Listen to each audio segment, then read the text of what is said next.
అందరికీ శుభాభివందనాలు. మనం ఈరోజు ఇక్కడికి ఎందుకు సమావేశం ఉన్నామంటే మనకి విజయవాడ నుంచి అసిస్టెంట్ సోషల్ వర్కర్ వచ్చారు. అది కాకుండా ఈ సమయంలో మనందరం ఒక కుటుంబంలో గ్యాదర్ అయి ఉన్నాము. అదేవిధంగా ఎందుకోసం అంటే మనకి ఈ 24వ తారీఖున ఈ పిల్లలు అంటే మన ఆర్ఫన్ పిల్లలు 5 ఇక్కడ కూర్చొని ఉన్నారు. మరి వాళ్ళ యొక్క తల్లులు మిగతా వాళ్ళు కూడా ఇక్కడ ఉన్నారు. కాబట్టి వీళ్ళందరూ కూడా ఈ సమయంలో వీళ్ళు 24వ తారీఖు తప్పకుండా అక్కడికి రావాలి. ఎందుకంటే విజయవాడలో మన పిల్లల కోసం ఏదో కొంచెం హెల్ప్ చేయడానికి కొనిపెట్టి ఉన్నారు. వాళ్ళకి ఇవ్వాలనే ఆశతో మా పెద్దోళ్ళు కూడా ఎదురు చూస్తున్నారు.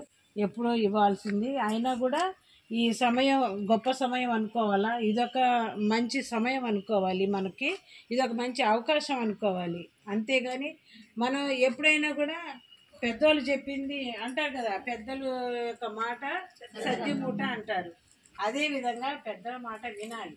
విని ఎంత మీరు ఈ సమయం కాకపోయినా ఇంకో సమయంలోనైనా ఏదో ఒకటి మనకి సహాయపడటానికి ముందుకు వస్తారు పెద్దలు. కాబట్టి మనం ఈ నెల 24వ తారీఖున తప్పకుండా రావడానికి ప్రయత్నించండి. ఇప్పుడు ఆర్ఫన్ పిల్లలు మన దగ్గరనే 7 ఉన్నారు. మన నల్గొండలోనే 7 ఉన్నారు. 7 పిల్లలు 7 తల్లులు రెడీగా ఉండాలి. అది కాకుండా నేను మళ్ళా మా సీసీ అంటే క్లస్టర్ కోఆర్డినేటర్ మేము కూడా కలిసి మీతో పాటు వస్తాము.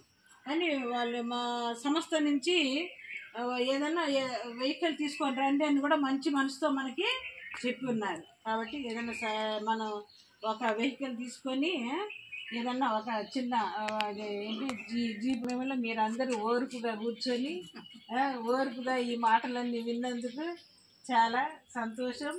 మీకు అందరికీ అభినందనలు చెల్లిస్తూ ఉన్నాను.